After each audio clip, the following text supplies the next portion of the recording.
Bertrand Russell, Mysticism and Logic Part 1. Mysticism and Logic, and Other Essays.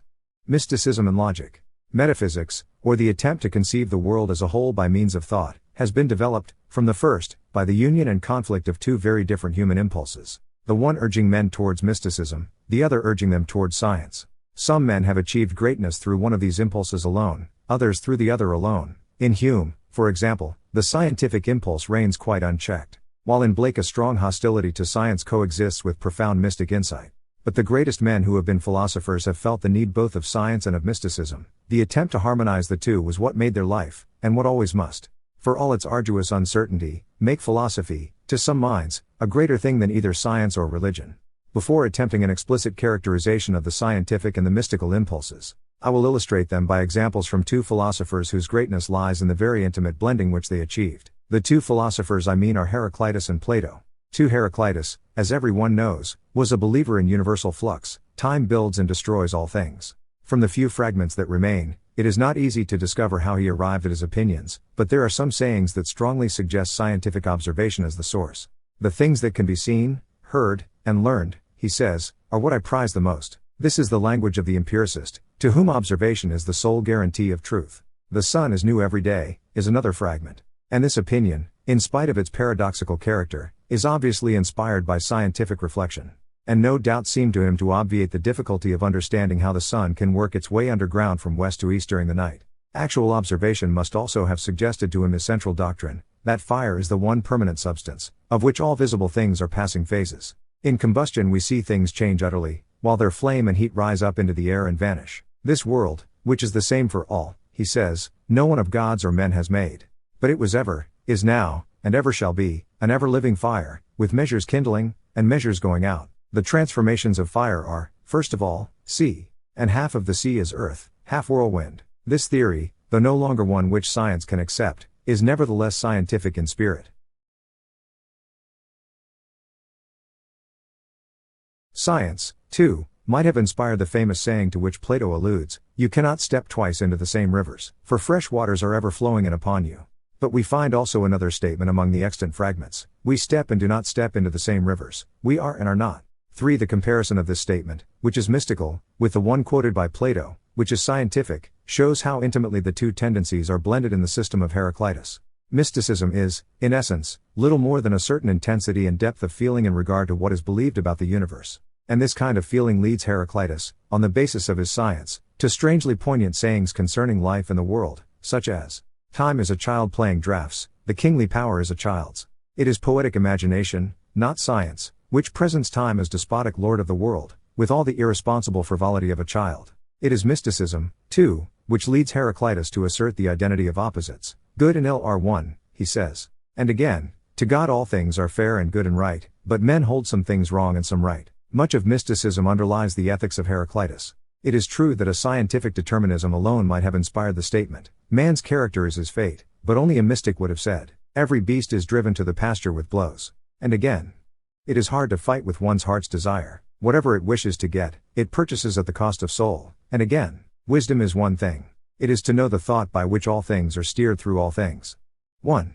Examples might be multiplied, but those that have been given are enough to show the character of the man. The facts of science, as they appeared to him, fed the flame in his soul.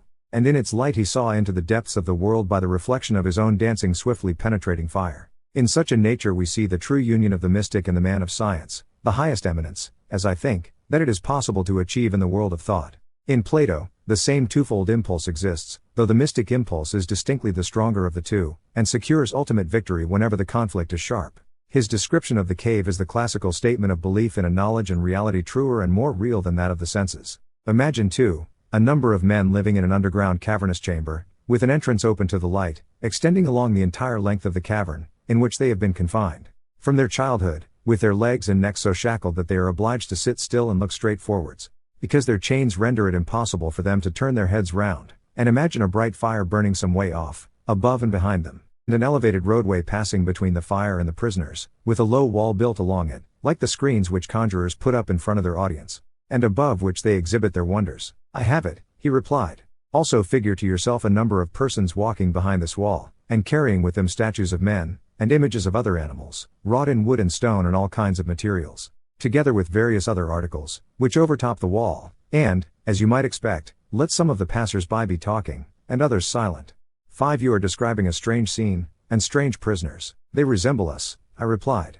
Now consider what would happen if the course of nature brought them a release from their fetters, and a remedy for their foolishness, in the following manner. Let us suppose that one of them has been released, and compelled suddenly to stand up, and turn his neck round and walk with open eyes towards the light. And let us suppose that he goes through all these actions with pain, and that the dazzling splendor renders him incapable of discerning those objects of which he used formerly to see the shadows. What answer should you expect him to make, if some one were to tell him that in those days he was watching foolish phantoms, but that now he is somewhat nearer to reality, and is turned towards things more real, and sees more correctly? Above all, if he were to point out to him the several objects that are passing by, and question him, and compel him to answer what they are, should you not expect him to be puzzled, and to regard his old visions as truer than the objects now forced upon his notice? Yes, much truer. Hence, I suppose, habit will be necessary to enable him to perceive objects in that upper world. At first he will be most successful in distinguishing shadows. Then he will discern the reflections of men and other things in water, and afterwards the realities. And after this he will raise his eyes to encounter the light of the moon and stars, finding it less difficult to study the heavenly bodies and the heaven itself by night, than the sun and the sun's light by day. Doubtless, last of all, I imagine, he will be able to observe and, 6. Contemplate the nature of the sun, not as it appears in water or on alien ground, but as it is in itself in its own territory. Of course, his next step will be to draw the conclusion, that the sun is the author of the seasons and the years, and the guardian of all things in the visible world, and in a manner the cause of all those things which he and his companions used to see. Obviously, this will be his next step. Now this imaginary case, my dear Glancon, you must apply in all its parts to our former statements, by comparing the region which the eye reveals to the prison house, and the light of the fire therein to the power of the sun. And if, by the upward ascent and the contemplation of the upper world, you understand the mounting of the soul into the intellectual region, you will hit the tendency of my own surmises, since you desire to be told what they are, though, indeed, God only knows whether they are correct. But, be that as it may, the view which I take of the subject is to the following effect. In the world of knowledge, the essential form of good is the limit of our inquiries, and can barely be perceived. But, when perceived, we cannot help concluding that it is in every case the source of all that is bright and beautiful, in the visible world giving birth to light and its master, and in the intellectual world dispensing, immediately and with full authority, truth and reason. And that whosoever would act wisely, either in private or in public, must set this form of good before his eyes. But in this passage, as throughout most of Plato's teaching, there is an identification of the good with the truly real, which became embodied in the philosophical, 7 tradition, and is still largely operative in our own day. In thus allowing a legislative function to the good, Plato produced a divorce between philosophy and science, from which, in my opinion, both have suffered ever since and are still suffering. The man of science, whatever his hopes may be, must lay them aside while he studies nature, and the philosopher, if he is to achieve truth, must do the same. Ethical considerations can only legitimately appear when the truth has been ascertained. They can and should appear as determining our feeling towards the truth, and our manner of ordering our lives in view of the truth, but not as themselves dictating what the truth is to be. There are passages in Plato, among those which illustrate the scientific side of his mind, where he seems clearly aware of this. The most noteworthy is the one in which Socrates, as a young man, is explaining the theory of ideas to Parmenides. After Socrates has explained that there is an idea of the good, but not of such things as hair and mud and dirt, Parmenides advises him not to despise even the meanest things. And this advice shows the genuine scientific temper. It is with this impartial temper that the mystic's apparent insight into a higher reality and a hidden good has to be combined if philosophy is to realize its greatest possibilities. And it is failure in this respect that has made so much of idealistic philosophy thin, lifeless, and insubstantial. It is only in marriage with the world that our ideals can bear fruit. Divorced from it, they remain barren. But marriage with the world is not to be achieved by an ideal which shrinks from fact, or demands in advance that the world shall conform to its desires. Parmenides himself is the source of a peculiarly, interesting strain of mysticism which pervades Plato's thought, the mysticism which may be called logical because it is embodied in theories on logic. This form of mysticism, which appears, so far as the West is concerned, to have originated with Parmenides, dominates the reasonings of all the great mystical metaphysicians from his day to that of Hegel and his modern disciples. Reality, he says, is uncreated, indestructible, unchanging, indivisible. It is immovable in the bonds of mighty chains, without beginning and without end, since coming into being and passing away have been driven afar, and true belief has cast them away. The fundamental principle of his inquiry is stated in a sentence which would not be out of place in Hegel. Thou canst not know what is not, that is impossible, nor utter it. For it is the same thing that can be thought and that can be. And again, it needs must be that what can be thought and spoken of is. For it is possible for it to be, and it is not possible for what is nothing to be. The impossibility of change follows from this principle. For what is past can be spoken of, and therefore, by the principle, still is. Mystical philosophy, in all ages and in all parts of the world, is characterized by certain beliefs which are illustrated by the doctrines we have been considering. There is, first, the belief in insight as against discursive analytic knowledge, the belief in a way of wisdom, sudden, penetrating, coercive, which is contrasted with the slow and fallible study of outward appearance by a science relying wholly upon the senses. All who are capable of absorption in an inward passion must have experienced at times the strange feeling of unreality in common objects, the loss of contact with daily things, in which the solidity of the outer world is lost, and the soul, 9 seems, in utter loneliness, to bring forth, out of its own depths, the mad dance of fantastic phantoms which have hitherto appeared as independently real and living.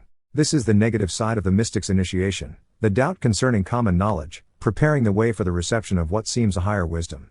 Many men to whom this negative experience is familiar do not pass beyond it, but for the mystic it is merely the gateway to an ampler world. The mystic insight begins with the sense of a mystery unveiled, of a hidden wisdom now suddenly become certain beyond the possibility of a doubt. The sense of certainty and revelation comes earlier than any definite belief. The definite beliefs at which mystics arrive are the result of reflection upon the inarticulate experience gained in the moment of insight.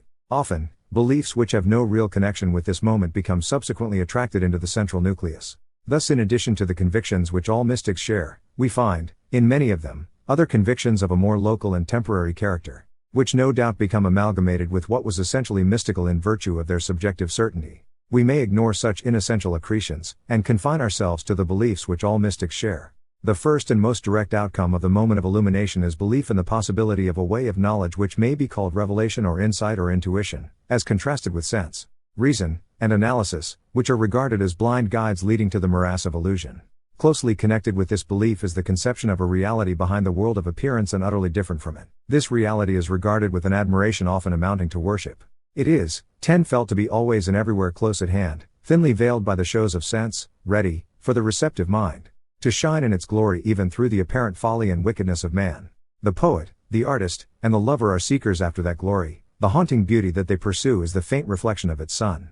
But the mystic lives in the full light of the vision. What others dimly seek he knows, with a knowledge beside which all other knowledge is ignorance. The second characteristic of mysticism is its belief in unity, and its refusal to admit opposition or division anywhere. We found Heraclitus saying good and ill are one. And again he says, the way up and the way down is one and the same.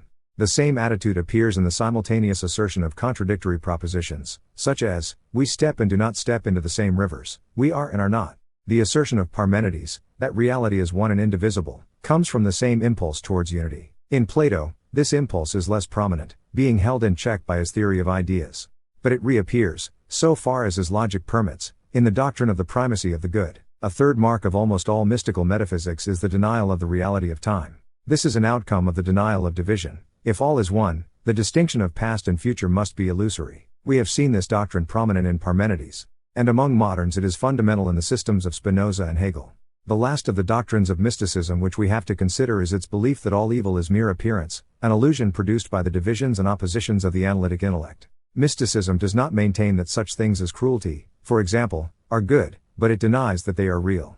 They belong to that lower, 11 world of phantoms from which we are to be liberated by the insight of the vision. Sometimes, for example in Hegel, and at least verbally in Spinoza, not only evil, but good also, is regarded as illusory. Though nevertheless the emotional attitude towards what is held to be reality is such as would naturally be associated with the belief that reality is good. What is, in all cases, ethically characteristic of mysticism is absence of indignation or protest, acceptance with joy, disbelief in the ultimate truth of the division into two hostile camps, the good and the bad. This attitude is a direct outcome of the nature of the mystical experience. With its sense of unity is associated a feeling of infinite peace. Indeed, it may be suspected that the feeling of peace produces, as feelings do in dreams, the whole system of associated beliefs which make up the body of mystic doctrine. But this is a difficult question, and one on which it cannot be hoped that mankind will reach agreement. 4 questions thus arise in considering the truth or falsehood of mysticism, namely, I. Are there 2 ways of knowing, which may be called respectively reason and intuition? And if so, is either to be preferred to the other? 2. Is all plurality and division illusory? 3. Is time unreal? 4. What kind of reality belongs to good and evil? On all 4 of these questions, while fully developed mysticism seems to me mistaken, I yet believe that, by sufficient restraint, there is an element of wisdom to be learned from the mystical way of feeling, which does not seem to be attainable in any other manner. If this is the truth, mysticism is to be commended as an attitude towards life, not as a creed about the world. The 12 Metaphysical Creed, I shall maintain, is a mistaken outcome of the emotion, although this emotion, as coloring and informing all other thoughts and feelings, is the inspirer of whatever is best in man. Even the cautious and patient investigation of truth by science, which seems the very antithesis of the mystic's swift certainty, may be fostered and nourished by that very spirit of reverence in which mysticism lives and moves. I reason and intuition 3. Of the reality or unreality of the mystic's world I know nothing. I have no wish to deny it, nor even to declare that the insight which reveals it is not a genuine insight. What I do wish to maintain, and it is here that the scientific attitude becomes imperative, is that insight, untested and unsupported, is an insufficient guarantee of truth. In spite of the fact that much of the most important truth is first suggested by its means, it is common to speak of an opposition between instinct and reason. In the 18th century, the opposition was drawn in favor of reason, but under the influence of Rousseau and the Romantic movement, instinct was given the preference. First by those who rebelled against artificial forms of government and thought, and then, as the purely rationalistic defense of traditional theology became increasingly difficult, by all who felt in science a menace to creeds which they associated with a spiritual outlook on life and the world. Bergson, under the name of intuition, has raised instinct to the position of soul, 13 arbiter of metaphysical truth. But in fact the opposition of instinct and reason is mainly illusory. Instinct, intuition, or insight is what first leads to the beliefs which subsequent reason confirms or confutes. But the confirmation, where it is possible, consists, in the last analysis, of agreement with other beliefs no less instinctive. Reason is a harmonizing, controlling force rather than a creative one. Even in the most purely logical realm, it is insight that first arrives at what is new. Where instinct and reason do sometimes conflict is in regard to single beliefs, held instinctively, and held with such determination that no degree of inconsistency with other beliefs leads to their abandonment. Instinct, like all human faculties, is liable to error. Those in whom reason is weak are often unwilling to admit this as regards themselves, though all admit it in regard to others. Where instinct is least liable to error is in practical matters as to which right judgment is a help to survival. Friendship and hostility in others, for instance, are often felt with extraordinary discrimination through very careful disguises. But even in such matters a wrong impression may be given by reserve or flattery. And in matters less directly practical, such as philosophy deals with, very strong instinctive beliefs are sometimes wholly mistaken, as we may come to know through their perceived inconsistency with other equally strong beliefs. It is such considerations that necessitate the harmonizing mediation of reason, which tests our beliefs by their mutual compatibility, and examines, in doubtful cases, the possible sources of error on the one side and on the other. In this there is no opposition to instinct as a whole, but only to blind reliance upon some one interesting aspect of instinct to the exclusion of other more, 14 commonplace but not less trustworthy aspects. It is such one-sidedness, not instinct itself, that reason aims at correcting. These more or less trite maxims may be illustrated by application to Bergson's advocacy of intuition as against intellect. There are, he says, two profoundly different ways of knowing a thing. The first implies that we move round the object, the second that we enter into it. The first depends on the point of view at which we are placed and on the symbols by which we express ourselves. The second neither depends on a point of view nor relies on any symbol. The first kind of knowledge may be said to stop at the relative. The second, in those cases where it is possible, to attain the absolute. For, the second of these, which is intuition, is, he says, the kind of intellectual sympathy by which one places oneself within an object in order to coincide with what is unique in it and therefore inexpressible. p. 6. In illustration, he mentions self-knowledge. There is one reality, at least, which we all seize from within, by intuition and not by simple analysis. It is our own personality and its flowing through time, our self which endures. p. 8. The rest of Bergson's philosophy consists in reporting, through the imperfect medium of words, the knowledge gained by intuition, and the consequent complete condemnation of all the pretended knowledge derived from science and common sense. This procedure, since it takes sides in a conflict of instinctive beliefs, stands in need of justification by proving the greater trustworthiness of the beliefs on one side than of those on the other. Bergson attempts this justification in two ways, first by explaining that intellect is a purely practical faculty to secure biological success. 15. Secondly by mentioning remarkable feats of instinct in animals and by pointing out characteristics of the world which, though intuition can apprehend them, are baffling to intellect as he interprets it. Of Bergson's theory that intellect is a purely practical faculty, developed in the struggle for survival, and not a source of true beliefs, we may say, first, that it is only through intellect that we know of the struggle for survival and of the biological ancestry of man. If the intellect is misleading, the whole of this merely inferred history is presumably untrue. If, on the other hand, we agree with him in thinking that evolution took place as Darwin believed, then it is not only intellect, but all our faculties, that have been developed under the stress of practical utility, Intuition is seen at its best where it is directly useful, for example in regard to other people's characters and dispositions. Bergson apparently holds that capacity for this kind of knowledge is less explicable by the struggle for existence than, for example, capacity for pure mathematics. Yet the savage deceived by false friendship is likely to pay for his mistake with his life, whereas even in the most civilized societies men are not put to death for mathematical incompetence. All the most striking of his instances of intuition in animals have a very direct survival value. The fact is, of course, that both intuition and intellect have been developed because they are useful, and that, speaking broadly, they are useful when they give truth and become harmful when they give falsehood. Intellect, in civilized man, like artistic capacity, has occasionally been developed beyond the point where it is useful to the individual. Intuition, on the other hand, seems on the whole to diminish as civilization increases. It is greater, as a rule, in children than in adults, in the uneducated than in the educated. 16 Probably in dogs it exceeds anything to be found in human beings. But those who see in these facts a recommendation of intuition ought to return to running wild in the woods, dyeing themselves with woad and living on hips and haws. Let us next examine whether intuition possesses any such infallibility as Bergson claims for it. The best instance of it, according to him, is our acquaintance with ourselves. Yet self-knowledge is proverbially rare and difficult. Most men, for example, have in their nature meannesses, vanities, and envies of which they are quite unconscious, though even their best friends can perceive them without any difficulty. It is true that intuition has a convincingness which is lacking to intellect. While it is present, it is almost impossible to doubt its truth. But if it should appear, on examination, to be at least as fallible as intellect, its greater subjective certainty becomes a demerit, making it only the more irresistibly deceptive. Apart from self-knowledge, one of the most notable examples of intuition is the knowledge people believe themselves to possess of those with whom they are in love. The wall between different personalities seems to become transparent, and people think they see into another soul as into their own. Yet deception in such cases is constantly practiced with success. And even where there is no intentional deception, experience gradually proves, as a rule, that the supposed insight was illusory, and that the slower, more groping methods of the intellect are in the long run more reliable. Bergson maintains that intellect can only deal with things in so far as they resemble what has been experienced in the past, while intuition has the power of apprehending the uniqueness and novelty that always belong to each fresh moment. That there is something unique, 17 and new at every moment, is certainly true. It is also true that this cannot be fully expressed by means of intellectual concepts. Only direct acquaintance can give knowledge of what is unique and new. But direct acquaintance of this kind is given fully in sensation, and does not require, so far as I can see, any special faculty of intuition for its apprehension. It is neither intellect nor intuition, but sensation, that supplies new data.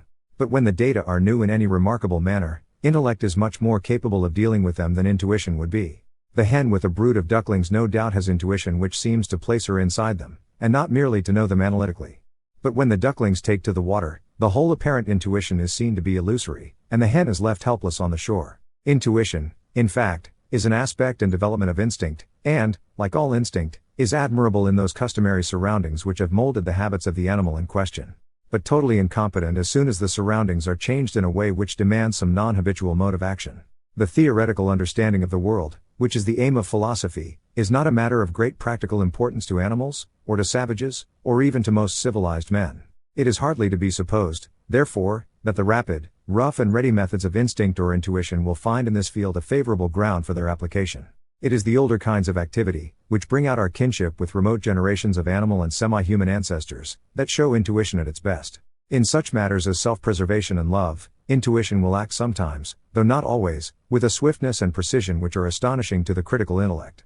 But philosophy is not one of the 18 pursuits which illustrate our affinity with the past. It is a highly refined, highly civilized pursuit, demanding, for its success, a certain liberation from the life of instinct, and even, at times, a certain aloofness from all mundane hopes and fears. It is not in philosophy, therefore, that we can hope to see intuition at its best. On the contrary, since the true objects of philosophy, and the habit of thought demanded for their apprehension, are strange, unusual, and remote, it is here, more almost than anywhere else, that intellect proves superior to intuition, and that quick unanalyzed convictions are least deserving of uncritical acceptance. In advocating the scientific restraint and balance, as against the self-assertion of a confident reliance upon intuition, we are only urging, in the sphere of knowledge, that largeness of contemplation, that impersonal disinterestedness, and that freedom from practical preoccupations which have been inculcated by all the great religions of the world. Thus our conclusion, however it may conflict with the explicit beliefs of many mystics, is, in essence, not contrary to the spirit which inspires those beliefs, but rather the outcome of this very spirit as applied in the realm of thought. 2. Unity and plurality. One of the most convincing aspects of the mystic illumination is the apparent revelation of the oneness of all things, giving rise to pantheism in religion and to monism in philosophy. An elaborate logic, beginning with Parmenides, and culminating in Hegel and his followers, has been gradually developed, to prove that the universe is one indivisible whole, and that what seem to be its parts, if considered as substantial and, 19 self-existing, are mere illusion. The conception of a reality quite other than the world of appearance, a reality one, indivisible, and unchanging, was introduced into Western philosophy by Parmenides, not, nominally at least, for mystical or religious reasons, but on the basis of a logical argument as to the impossibility of not being, and most subsequent metaphysical systems are the outcome of this fundamental idea. The logic used in defense of mysticism seems to be faulty as logic, and open to technical criticisms, which I have explained elsewhere. I shall not here repeat these criticisms, since they are lengthy and difficult, but shall instead attempt an analysis of the state of mind from which mystical logic has arisen. Belief in a reality quite different from what appears to the senses arises with irresistible force in certain moods, which are the source of most mysticism, and of most metaphysics. While such a mood is dominant, the need of logic is not felt, and accordingly the more thoroughgoing mystics do not employ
logic, but appeal directly to the immediate deliverance of their insight. But such fully developed mysticism is rare in the West. When the intensity of emotional conviction subsides, a man who is in the habit of reasoning will search for logical grounds in favor of the belief which he finds in himself. But since the belief already exists, he will be very hospitable to any ground that suggests itself. The paradoxes apparently proved by his logic are really the paradoxes of mysticism, and are the goal which he feels his logic must reach if it is to be in accordance with insight. The resulting logic has rendered most philosophers incapable of giving any account of the world of science and daily life. If they had been anxious to give such an account, they would probably have discovered the errors of their 20 logic. But most of them were less anxious to understand the world of science and daily life than to convict it of unreality in the interests of a supersensible real world. It is in this way that logic has been pursued by those of the great philosophers who were mystics. But since they usually took for granted the supposed insight of the mystic emotion, their logical doctrines were presented with a certain dryness, and were believed by their disciples to be quite independent of the sudden illumination from which they sprang. Nevertheless their origin clung to them, and they remained, to borrow a useful word from Mr. Santayana, malicious in regard to the world of science and common sense. It is only so that we can account for the complacency with which philosophers have accepted the inconsistency of their doctrines with all the common and scientific facts which seem best established, and most worthy of belief. The logic of mysticism shows, as is natural, the defects which are inherent in anything malicious. The impulse to logic, not felt while the mystic mood is dominant, reasserts itself as the mood fades, but with a desire to retain the vanishing insight, or at least to prove that it was insight, and that what seems to contradict it is illusion. The logic which thus arises is not quite disinterested or candid, and is inspired by a certain hatred of the daily world to which it is to be applied. Such an attitude naturally does not tend to the best results. Everyone knows that to read an author simply in order to refute him is not the way to understand him. And to read the book of nature with a conviction that it is all illusion is just as unlikely to lead to understanding. If our logic is to find the common world intelligible, it must not be hostile, but must be inspired by a genuine, 21 acceptance such as is not usually to be found among metaphysicians. 3. Time. The unreality of time is a cardinal doctrine of many metaphysical systems, often nominally based, as already by Parmenides, upon logical arguments, but originally derived, at any rate in the founders of new systems, from the certainty which is born in the moment of mystic insight. As a Persian Sufi poet says, "Past and future are what veil God from our sight. Burn up both of them with fire. How long wilt thou be partitioned by these segments as a reed?" 5. The belief that what is ultimately real must be immutable is a very common one. It gave rise to the metaphysical notion of substance, and finds, even now, a wholly illegitimate satisfaction in such scientific doctrines as the conservation of energy and mass. It is difficult to disentangle the truth and the error in this view. The arguments for the contention that time is unreal and that the world of sense is illusory must, I think, be regarded as fallacious. Nevertheless, there is some sense, easier to feel than to state, in which time is an unimportant and superficial characteristic of reality. Past and future must be acknowledged to be as real as the present, and a certain emancipation from slavery to time is essential to philosophic thought. The importance of time is rather practical than theoretical, rather in relation to our desires than in relation to truth. A truer image of the world, I think, is obtained by picturing things as entering into the stream of time from an eternal world outside, than from a view which regards time as the devouring tyrant of all that is. Both in 22 thought and in feeling, even though time be real, to realize the unimportance of time is the gate of wisdom. That this is the case may be seen at once by asking ourselves why our feelings towards the past are so different from our feelings towards the future. The reason for this difference is wholly practical. Our wishes can affect the future but not the past. The future is to some extent subject to our power, while the past is unalterably fixed. But every future will someday be past. If we see the past truly now, it must, when it was still future, have been just what we now see it to be. And what is now future must be just what we shall see it to be when it has become past. The felt difference of quality between past and future, therefore, is not an intrinsic difference, but only a difference in relation to us. To impartial contemplation, it ceases to exist. And impartiality of contemplation is, in the intellectual sphere, that very same virtue of disinterestedness which, in the sphere of action, appears as justice and unselfishness. Whoever wishes to see the world truly, to rise in thought above the tyranny of practical desires, must learn to overcome the difference of attitude towards past and future, and to survey the whole stream of time in one comprehensive vision. The kind of way in which, as it seems to me, time ought not to enter into our theoretic philosophical thought, may be illustrated by the philosophy which has become associated with the idea of evolution, and which is exemplified by Nietzsche, pragmatism, and Bergson. This philosophy, on the basis of the development which has led from the lowest forms of life up to man, sees in progress the fundamental law of the universe, and thus admits the difference between earlier and later into the very citadel of its contemplative outlook. With its past and future, 23 history of the world, conjectural as it is, I do not wish to quarrel. But I think that, in the intoxication of a quick success, much that is required for a true understanding of the universe has been forgotten.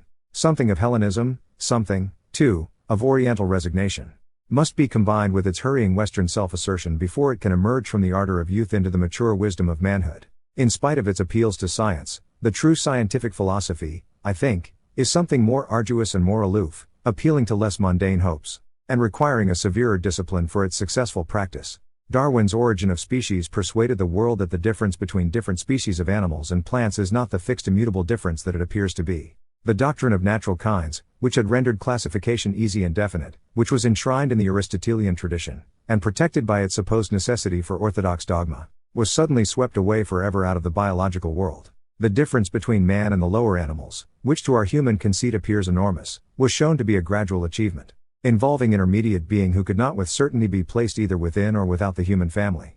The sun and the planets had already been shown by Laplace to be very probably derived from a primitive more or less undifferentiated nebula. Thus the old fixed landmarks became wavering and indistinct, and all sharp outlines were blurred. Things and species lost their boundaries, and none could say where they began or where they ended. But if human conceit was staggered for a moment by its kinship with the ape, it soon found a way to reassert itself, and that way is the philosophy of evolution. 24 A process which led from the amoeba to man appeared to the philosophers to be obviously a progress, though whether the amoeba would agree with this opinion is not known. Hence the cycle of changes which science had shown to be the probable history of the past was welcomed as revealing a law of development towards good in the universe, an evolution or unfolding of an idea slowly embodying itself in the actual.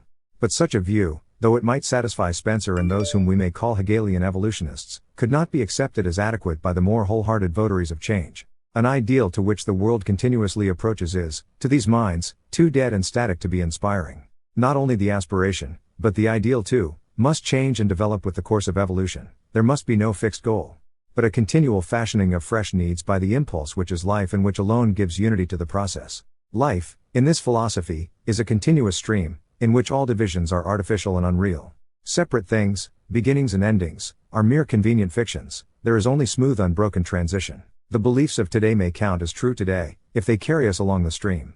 But tomorrow they will be false, and must be replaced by new beliefs to meet the new situation. All our thinking consists of convenient fictions, imaginary congealings of the stream. Reality flows on in spite of all our fictions, and though it can be lived, it cannot be conceived in thought. Somehow, Without explicit statement, the assurance is slipped in that the future, though we cannot foresee it, will be better than the past or the present. The reader is like the child which expects a sweet because it has been told to open its mouth and shut its eyes. Logic, mathematics, 25 physics disappear in this philosophy, because they are too static. What is real is no impulse and movement towards a goal which, like the rainbow, recedes as we advance, and makes every place different when it reaches it from what it appeared to be at a distance. I do not propose to enter upon a technical examination of this philosophy. I wish only to maintain that the motives and interests which inspire it are so exclusively practical, and the problems with which it deals are so special, that it can hardly be regarded as touching any of the questions that, to my mind, constitute genuine philosophy. The predominant interest of evolutionism is in the question of human destiny, or at least of the destiny of life. It is more interested in morality and happiness than in knowledge for its own sake. It must be admitted that the same may be said of many other philosophies, and that a desire for the kind of knowledge which philosophy can give is very rare. But if philosophy is to attain truth, it is necessary first and foremost that philosophers should acquire the disinterested intellectual curiosity which characterizes the genuine man of science. Knowledge concerning the future, which is the kind of knowledge that must be sought if we are to know about human destiny, is possible within certain narrow limits. It is impossible to say how much the limits may be enlarged with the progress of science. But what is evident is that any proposition about the future belongs by its subject matter to some particular science, and is to be ascertained, if at all, by the methods of that science. Philosophy is not a short cut to the same kind of results as those of the other sciences. If it is to be a genuine study, it must have a province of its own, and aim at results which the other sciences can neither prove nor disprove. 26. Evolutionism, in basing itself upon the notion of progress, which is change from the worse to the better, allows the notion of time, as it seems to me, to become its tyrant rather than its servant, and thereby loses that impartiality of contemplation which is the source of all that is best in philosophic thought and feeling. Metaphysicians, as we saw, have frequently denied altogether the reality of time. I do not wish to do this. I wish only to preserve the mental outlook which inspired the denial, the attitude which, in thought, regards the past as having the same reality as the present and the same importance as the future. In so far, says Spinoza, 6, as the mind conceives a thing according to the dictate of reason, it will be equally affected whether the idea is that of a future, past, or present thing. It is this conceiving according to the dictate of reason that I find lacking in the philosophy which is based on evolution. 4. Good and evil. Mysticism maintains that all evil is illusory, and sometimes maintains the same view as regards good, but more often holds that all reality is good. Both views are to be found in Heraclitus. Good and ill are one, he says, but again, to God all things are fair and good and right, but men hold some things wrong and some right. A similar twofold position is to be found in Spinoza, but he uses the word perfection when he means to speak of the good that is not merely human. By reality and perfection I mean the same thing, he says. 7, but elsewhere we find the definition. By good I shall mean that which we certainly know to be useful to us.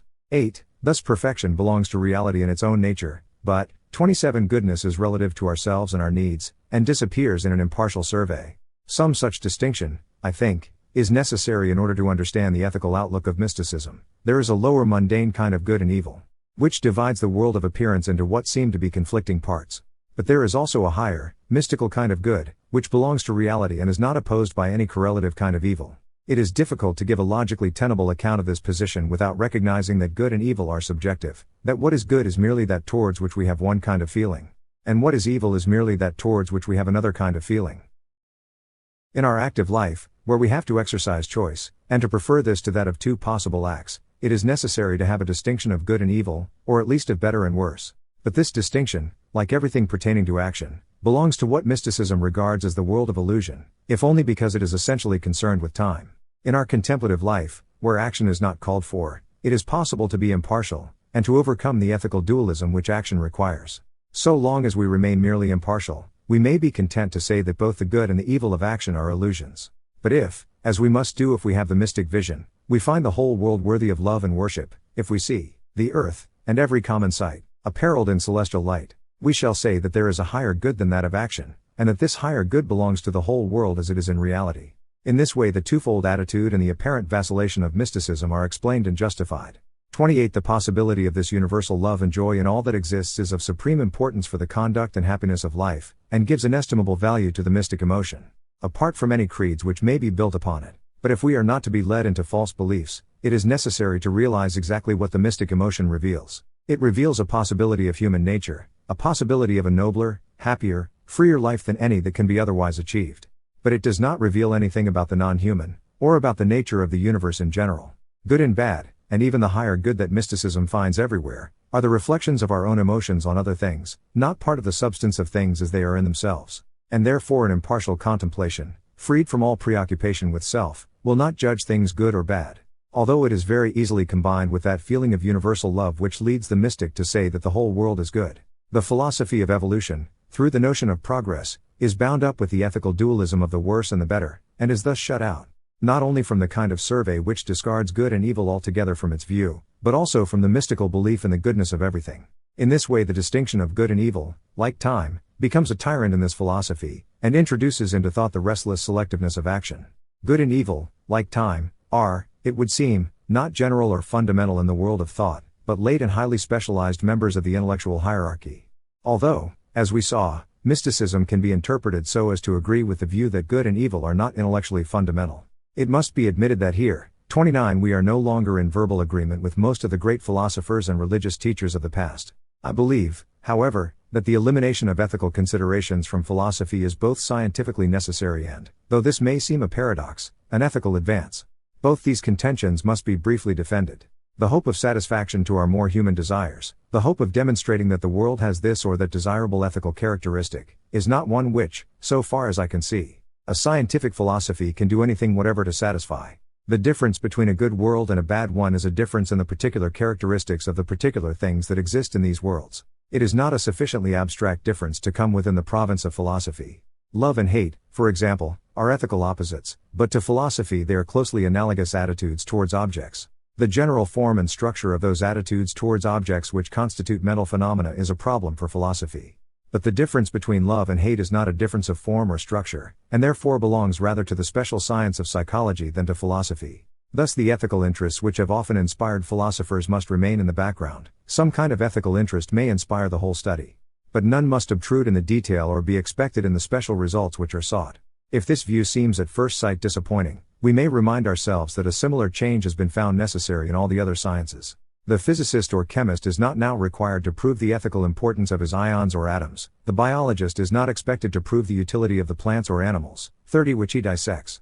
In pre-scientific ages this was not the case. Astronomy, for example, was studied because men believed in astrology. It was thought that the movements of the planets had the most direct and important bearing upon the lives of human beings. Presumably, when this belief decayed and the disinterested study of astronomy began, many who had found astrology absorbingly interesting decided that astronomy had too little human interest to be worthy of study. Physics, as it appears in Plato's Timaeus for example, is full of ethical notions. It is an essential part of its purpose to show that the earth is worthy of admiration. The modern physicist, on the contrary, though he has no wish to deny that the earth is admirable, is not concerned, as physicist, with its ethical attributes. He is merely concerned to find out facts, not to consider whether they are good or bad. In psychology, the scientific attitude is even more recent and more difficult than in the physical sciences. It is natural to consider that human nature is either good or bad, and to suppose that the difference between good and bad, so all important in practice, must be important in theory also. It is only during the last century that an ethically neutral psychology has grown up, and here too, ethical neutrality has been essential to scientific success. In philosophy, hitherto, ethical neutrality has been seldom sought and hardly ever achieved. Men have remembered their wishes, and have judged philosophies in relation to their wishes. Driven from the particular sciences, the belief that the notions of good and evil must afford a key to the understanding of the world has sought a refuge in philosophy. But even from this last refuge, if philosophy is not to remain a set of pleasing dreams, this belief must be driven forth. It is a commonplace that, 31 happiness is not best achieved by those who seek it directly, and it would seem that the same is true of the good. In thought, at any rate, those who forget good and evil and seek only to know the facts are more likely to achieve good than those who view the world through the distorting medium of their own desires. We are thus brought back to our seeming paradox, that a philosophy which does not seek to impose upon the world its own conceptions of good and evil is not only more likely to achieve truth, but is also the outcome of a higher ethical standpoint than one which, like evolutionism and most traditional systems, is perpetually appraising the universe and seeking to find in it an embodiment of present ideals. In religion, and in every deeply serious view of the world and of human destiny, there is an element of submission, a realization of the limits of human power, which is somewhat lacking in the modern world, with its quick material successes and its insolent belief in the boundless possibilities of progress. He that loveth his life shall lose it. And there is danger lest, through a too confident love of life, life itself should lose much of what gives it its highest worth. The submission which religion inculcates in action is essentially the same in spirit as that which science teaches in thought. and the ethical neutrality by which its victories have been achieved is the outcome of that submission. The good which it concerns us to remember is the good which it lies in our power to create, the good in our own lives and in our attitude towards the world. Insistence on belief in an external realization of the good is a form of self-assertion, which, while it cannot secure the external good which it desires, can seriously impair the inward good which lies within our power, and destroy that reverence towards fact which constitutes both what is 32 valuable in humility and what is fruitful in the scientific temper. Human beings cannot, of course, wholly transcend human nature, something subjective, if only the interest that determines the direction of our attention, must remain in all our thought. But scientific philosophy comes nearer to objectivity than any other human pursuit, and gives us, therefore, the closest constant and the most intimate relation with the outer world that it is possible to achieve. To the primitive mind, everything is either friendly or hostile. But experience has shown that friendliness and hostility are not the conceptions by which the world is to be understood.